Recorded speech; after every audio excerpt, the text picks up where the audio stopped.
Hey, Matt, welcome to the Virtual CMO podcast in our masterclass series on building out a strategic marketing plan for your business. I'm really glad you could join us again today. It's great to see you. Thanks, Eric. It's great to be on your show. Yeah, this is kind of a fun exercise that we're doing, going through the steps to really build out a strategic marketing plan. And as part of that, this is now step number 12. We just did an episode where we talked about communications and PR strategy. We've talked about building social media. We've talked about the importance of automation tools, analytics, CRM, a lot of great topic areas here. But I'm really looking forward to drilling into this a little bit more with you today, because what we really want to talk about is how to leverage email and how to build lists so that you can communicate with your clients. Comms and PR strategy is one thing. That's a very intentional outreach. But when you can build a list of customers and reach out to them with meaningful communications, I think that's so important for businesses. So just by way of introduction, if you could tell the audience a little bit about yourself and Hook SEO and a little bit about what you guys do there. Sure. So I'm one of the managing partners of Hook SEO Digital Marketing. We are a remote digital marketing firm based out of Hillsboro, Oregon, but we also have employees and people in Costa Rica as well as Canada. We have clients in about 10 states in the United States as well. And we have kind of a unique system that we use that's very similar to an approach that you would get with like keeping a lawyer on retainer. Okay. We're basically a marketing team on retainer, and a business can come to us and have us take the place of, instead of hiring a marketing team or to augment a marketing team they already have. And we can do done for you marketing to the point where they have to make no decisions whatsoever, and we do 100% of the decisions, creating the content, advertising, and everything. Or there's some combination in there where maybe there's an approval process or something like that, depending upon the company. And from there, we try to figure out how we can get the most ROI for the least money. So we try to get the most bang for the buck. I think that's great. That's definitely a model that I think we're going to see a lot more of as people engage with agencies and freelancers and companies to help them execute pieces of their marketing strategy. So that's great. And we'll get a chance to talk a little bit more about that towards the end of the show. But what I really wanted to drill into with you first is, let's just talk about this whole topic of email. I think some people would argue that email is dead, and they couldn't be more incorrect, right? Email is still very much alive and a significant part of email or marketing activities. Especially since the beginning of the pandemic. So some industries have seen as much as a 450% increase in their email open rates. And including things like subscriber growth. And just what happened was everybody got stuck in their house. And then every company in the world decided they were going to make a COVID policy and send it to everyone, even if you'd never heard of them. Right. But then after that, people actually wanted to hear from the brands that they were interested in, right? So, you started to see places like food carts and restaurants and retail stores going back to email and saying, this is how we can keep you safe. This is how you can get takeout. This is how you can do curbside pickup, that kind of thing.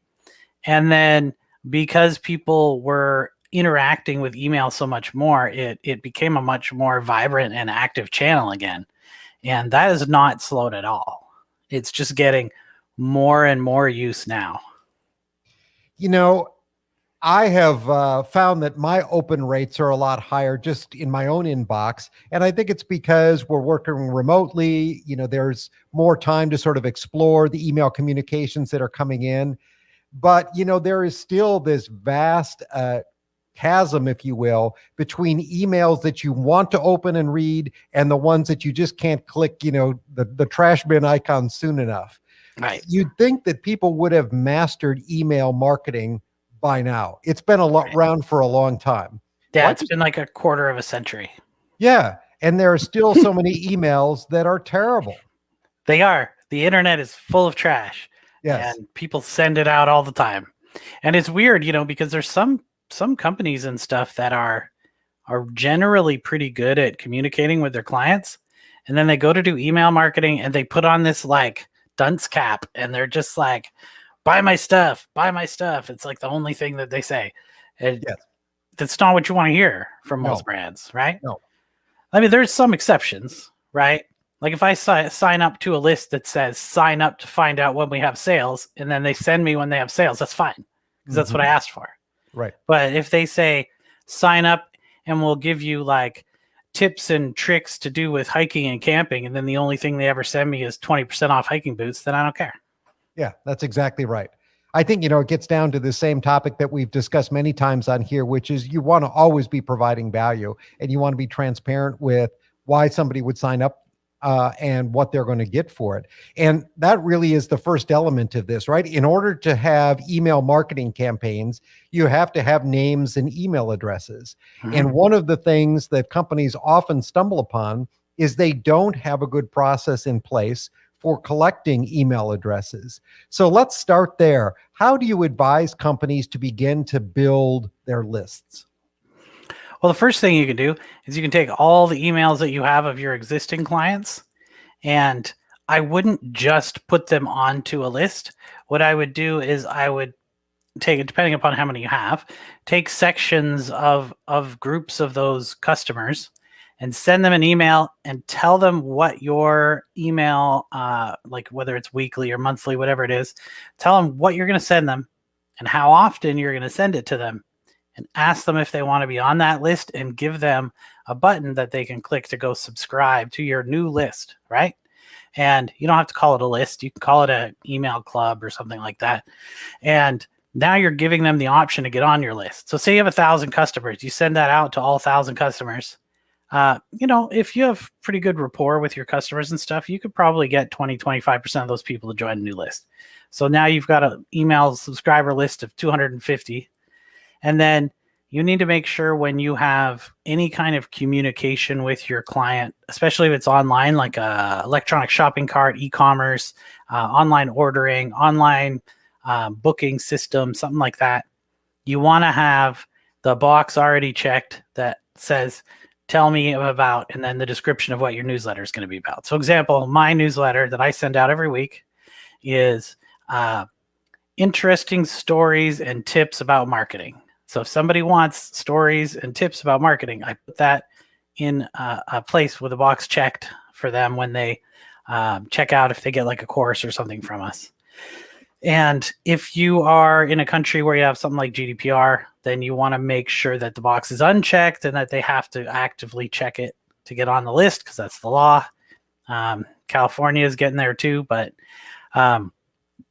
that's a good way to get people on the list. If you have an in-person store, you can have a sign up, right? And then the next thing you'd want to talk about is something like lead magnets, which is where you're offering them something in exchange for them signing up. So that's a great example of what you do with your existing customer base to now really take them from being customers to putting them sort of back on a marketing list. So now what you're talking about with lead magnets is really saying, okay, these are people that are probably coming to my website, they're browsing around, but I don't really know who they are yet. So how can I get them to give me that email address so that I can start to market to them further? Right. So there's two good ways to do that. And one of them is kind of a magic trick that nobody knows, that's very, very recent technology-wise, and I'll get to that in a minute. Okay. But the other one is you want to have something that is going to be instantly delivered to them when they sign up. It needs to be something good enough that someone would pay money for it, right? Like it should be somebody would give you $1 or $2 for this information. That's valuable enough for them to trade their email address for it. And you want it to have like a quick win, right? So it's really going to depend on what your business is. But let's say, I don't know, you're a locksmith or something like that. Then what you would want to do is have something like, here's 3 things you can try before you call the locksmith, right? And so it's an instant, it's a quick win. You sign them up for the newsletter, whatever, right? But there's also a magic trick, and I call it a magic trick because it works like magic. And it is a piece of software called Get Emails. Okay. And if somebody comes to your website under the CAN-SPAN Act, that actually counts as them giving you consent to email them to contact them. And this software will figure out who they are and take their email and put it on your list. No, you're kidding. Without you asking them for the email. Really? Now, it's fairly invasive, obviously.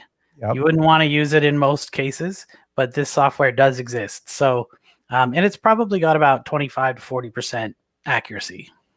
That's really interesting. I didn't even know that existed. So I learned something new myself today. So I love this idea of you're going to give them something of value in order for them to sign up for whatever it is, whether it be a newsletter. I've seen this work very effectively for online retailers. They'll say, sign up for our list. We'll give you 15%, 25% off your first purchase, something like that. So you're getting a discount code in exchange for, giving up your email address. Those work good too.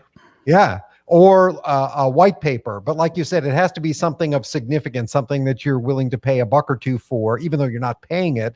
You are, in a sense, by surrendering your email address. So I like that. So all of these different lead magnets, what about just saying subscribe to my blog or subscribe to this?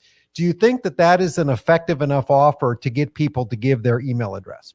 Yeah, get notified when my next video comes out. Get notified when my new article comes out. If they're a fan of your stuff, they will sign up to get that notification. Yeah. When you talk about stuff, like if it's more of a B2B situation, like when you talk about a white paper, I wouldn't have somebody sign up to get my white paper. Because if they're getting the white paper, they're trying to get information to figure out if they're making a decision to buy your product. Yeah, great point. So what you should do, though, is anybody who goes to the page where you have the downloads for the white papers for specific types of products, you should be using some company lead tracking software. And there's a number of ones that do it. And what they do is they will reverse engineer the IP address to figure out which company it was that came to that page on your website. And then you can have your sales rep contact that company and say, hey, I know I saw somebody there was looking at a white paper for our blah, blah, blah widget. Do you want to connect me with the right person to talk to, and I can get them any information they need? Yeah, we had an episode on marketing automation technology, and there's so many things that you can tell just by having, pixels and things installed on your website to be able to see who's coming there. Even if they don't leave an email address, you can still see the company domains that are poking around your website. There's a lot of intelligence that's out there. What do you think about pop-up boxes? So when somebody has an exit intent or they scroll down halfway, you see a lot of websites that are using pop-up boxes to try to get people's email addresses. What do you think about those? I think on an e-commerce site or something where you're saying subscribe to get notified, I think it's fine. I think most other sites, you're probably better off just having a button. So there's a couple different ways you can do that. The worst thing that you can do, which is what everybody does, is at the bottom of their website in the footer, they have a box that says subscribe to our newsletter and says email and submit. Nobody wants your newsletter, right? What they want is whatever the offer that you're going to make to them to tell that you're going to send them things about. You should be able to describe that in a way that they want to sign up for that thing. And you can put that in a block on your website or a bar at the top or something like that that's persistent. That doesn't have a pop-up that gets in the way of what they're trying to look for. Because not everybody's coming to your website is looking to sign up, right? A lot of them are there to look for something different. And if you're popping up something getting in the way of them trying to get that done, it's super annoying, especially the sites. And you know what it's like, right? You go to a website for a large, multinational corporation, and then there's a pop-up that comes up for something you don't care because you just click it because you're trying to find something like your account number or login or something. Right. And then the email sign up for our email thing pops up, and then the survey thing pops up, and like you can't even get anything done, right? You give up by the time you've clicked it. And do you agree to the cookies and whatever, right? Like just let me go find my account number. So you want to keep that stuff to a minimum.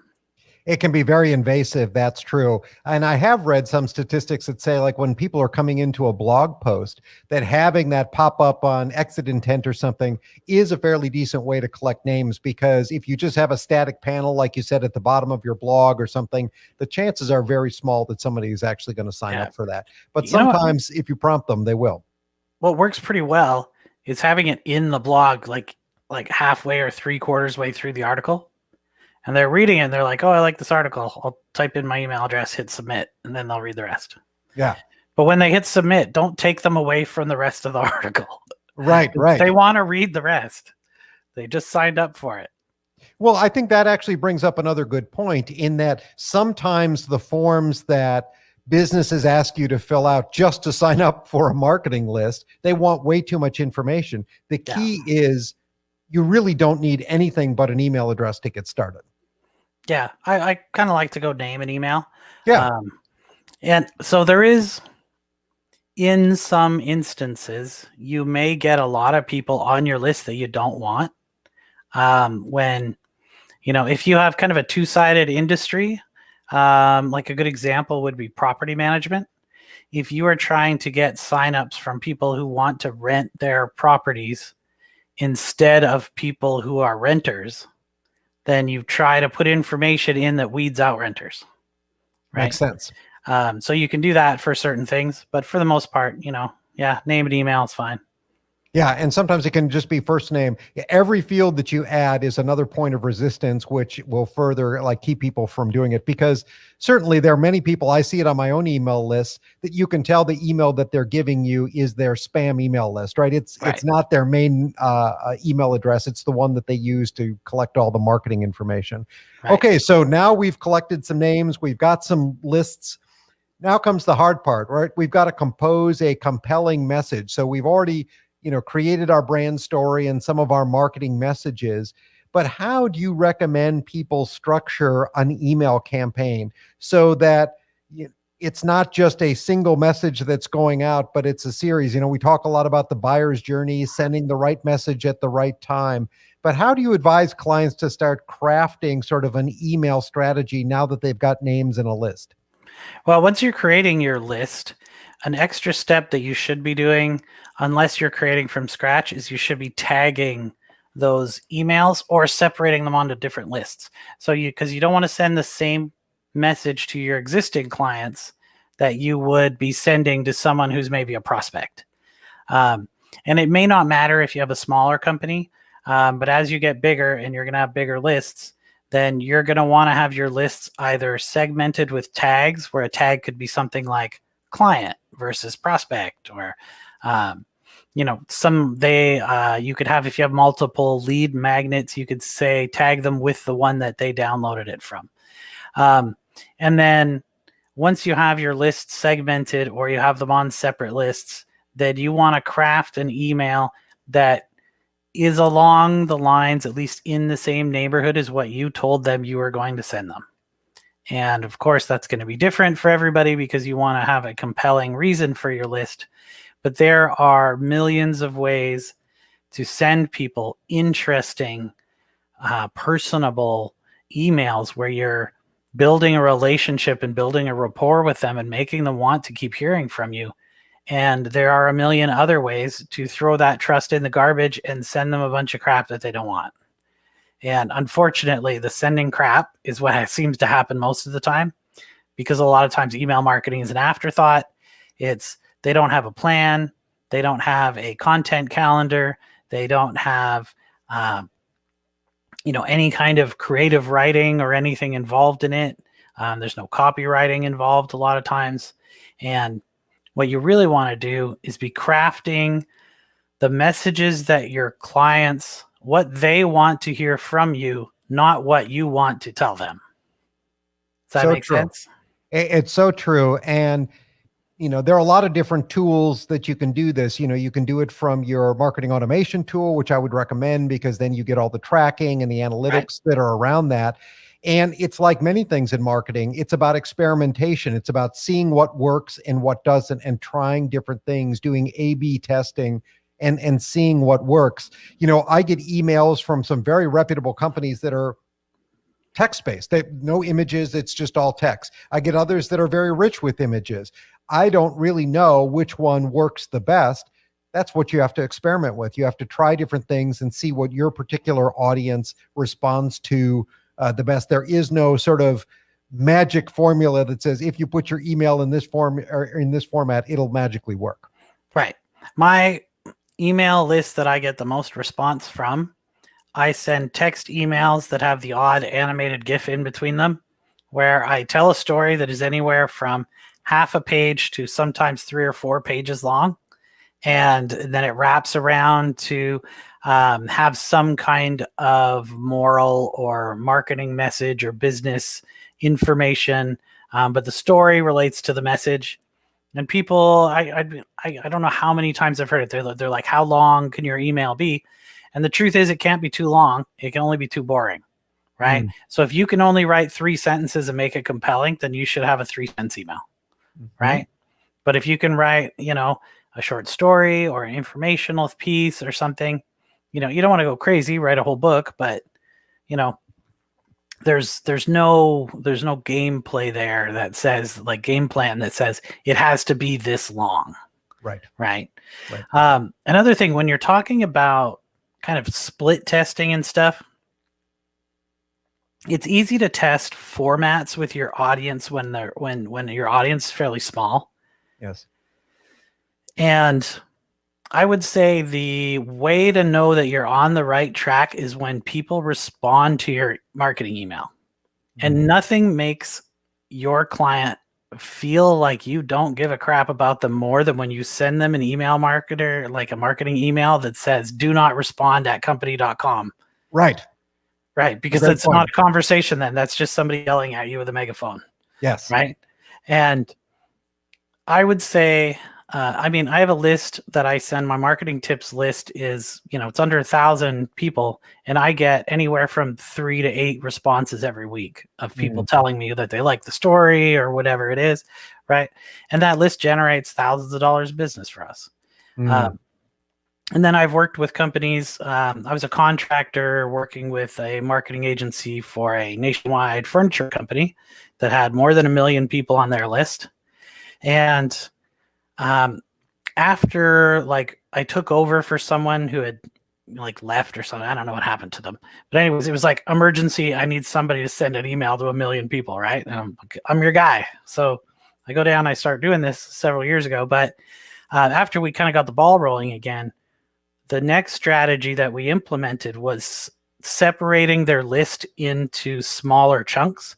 So we would send an email to about 10,000, and then we would send an email to another 10,000 with a different headline. Whichever one got the most sales or responses, we would run with that headline, and then we would run a new one with a different photo, and we'd split test the photo to another 10 or 20,000 people. And we would do that 2 or 3 times. We would iterate through until we got the best email, and then we would send it to the other 900,000 people. Yes.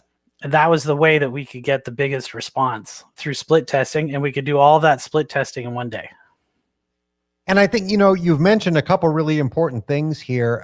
The first thing that you mentioned a few minutes ago, as you segmented your list and figuring out what content that you want to send, is make sure that what you're sending is appropriate to the person you're sending it to. A great example would be, I sign up to a few clothing retailers. They send me emails. There's nothing that drives me crazy more than getting an email from a company that I follow with women's clothes.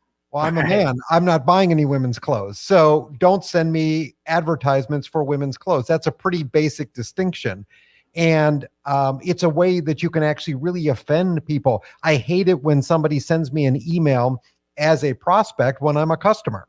Right. It's like, don't you realize that I'm a customer? So you really do have to be careful with how you send emails out to people. I think another mistake that companies can make is either just spamming everybody, buying email lists of people that don't know who you are, and then spamming them. I think what often gets missed is that if you start sending out too many emails and people start unsubscribing in mass to your emails, you can get blacklisted by a number of email service providers so that none of your emails actually get through. You do have to be really careful. And I think you mentioned the laws over in Europe now and probably coming to California. A lot of that is because people were being spammed with unsolicited emails. So you do have to be careful in what you're doing.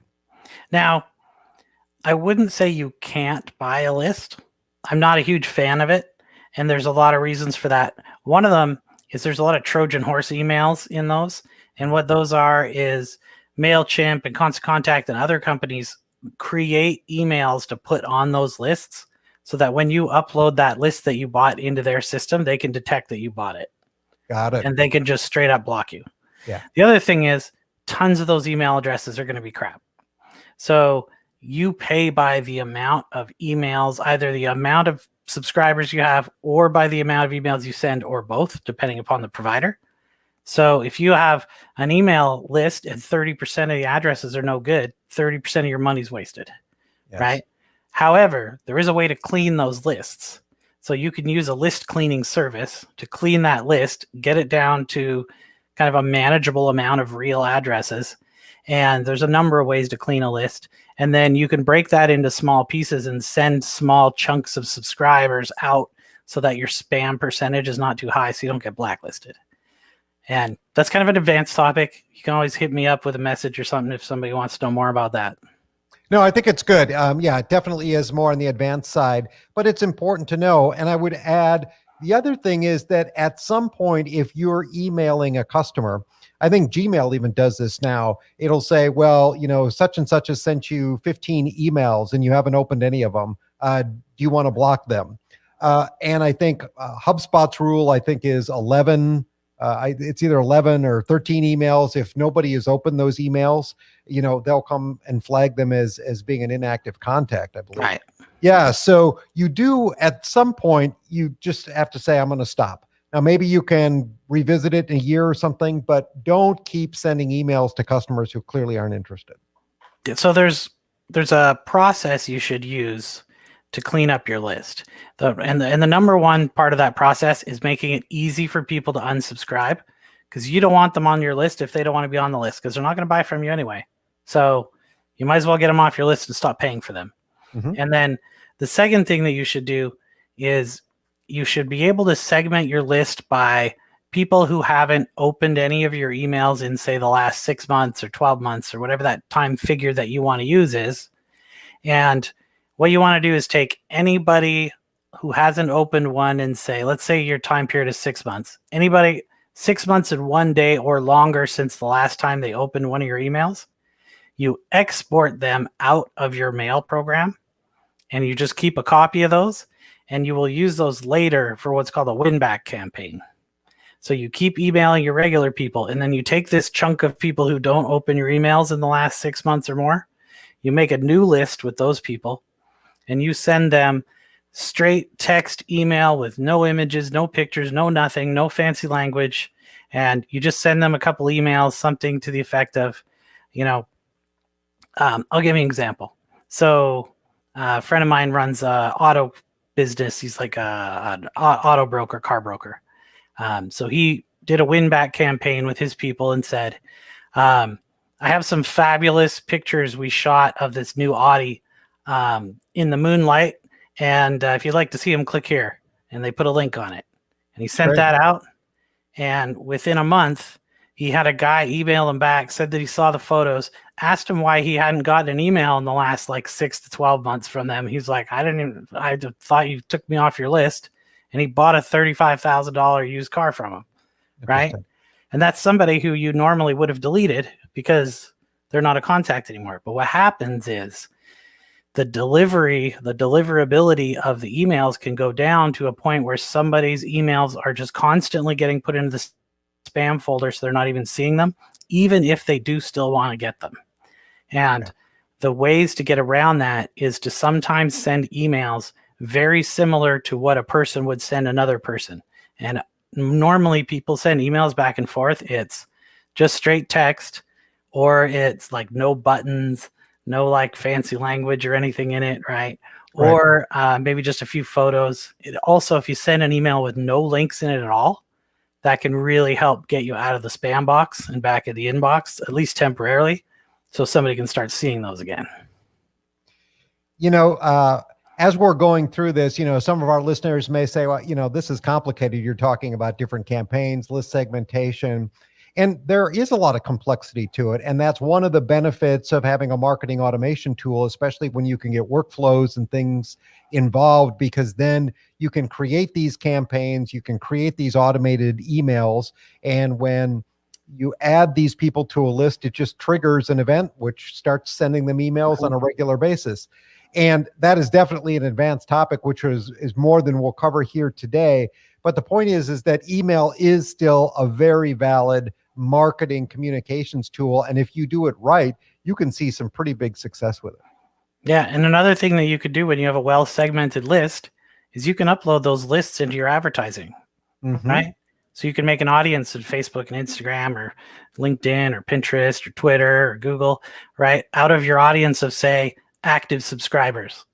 And you send a different marketing message to them on Facebook than you would to somebody who's never heard of you.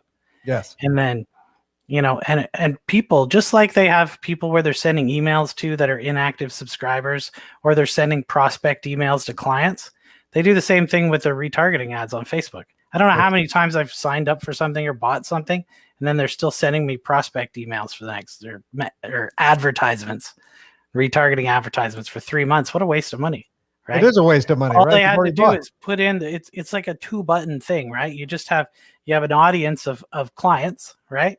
And you just say exclude the client list, and that there you go, people. I've saved you thousands. Yes. There's a lot of mistakes that are made, and some of it can be very complicated, especially in larger organizations with a lot of products. It can be tough, but especially if you're a smaller business, this is manageable because your lists probably aren't that big.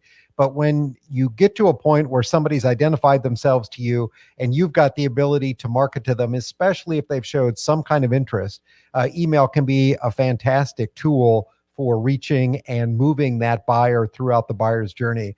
And I know that you've even put together a little course there at Hook SEO, right? That helps people with SEO or with email marketing. Yes, we have a course called Inbox Mastery, which I like to say it's like getting your master's degree in email marketing, except it's not quite as hard as an actual master's degree, but it'll walk you through the basics. And if you are more of kind of an intermediate email marketer, it has a lot of more complicated things in there that we've explained well. And it has swap files, so email types that you can use for different types of industries that you can just take them and reword them. It'll tell you how often to send, what you should send, when you should send it. And I think the best part, which I've never seen in another email marketing course, which kind of gave us the idea, is it actually can teach you which software you should use to send emails with, rather than what most people do is they use whatever their company was already using or whatever their buddy told them they should use. But that's not always the right tool for the job, right? No, that's right. Having the right tool for the job can make all the difference. Matt, if you would just run through where people can find you online, where they can find Hook SEO, and how they could get access to the course. Sure. We're at hookseo.com, and there's a training button at the top that you can click. There's also at the top, there's a button to sign up if you want to join my email list and see how we do it. And we also have about 8 or 9 other free courses on there under our training tab as well for other topics. And you can always hit me up on LinkedIn. And I'm Matt Rouse 1, I believe, is my tag on LinkedIn. And you can tell I got the same spiky hair on LinkedIn. Or on the that's digital the giveaway. That's the giveaway. If I have my hair flat, people don't recognize me for some reason. But or you could go on the podcast Digital Marketing Masters, which is my logo on my shirt. And you can listen to Eric's episode, which just came out 2 days ago. Yeah, I was very fortunate to be a guest on Matt's show. It's a great podcast. I'd encourage everybody to check that out on Apple Podcasts or wherever you happen to listen to podcasts. It's a good show, and I do appreciate you having me on as a guest as well. I think this has been very useful information. I will make sure that we have all of those links in the show notes so that people can find it. Matt, I really appreciate your time today and the value that you shared here with the audience on list building and email marketing. Well, thanks for having me on, and I hope this helps everybody kind of rid the internet of more of the garbage email that's getting sent out there. Absolutely. Let's hope so. Thanks again, Matt. Thanks.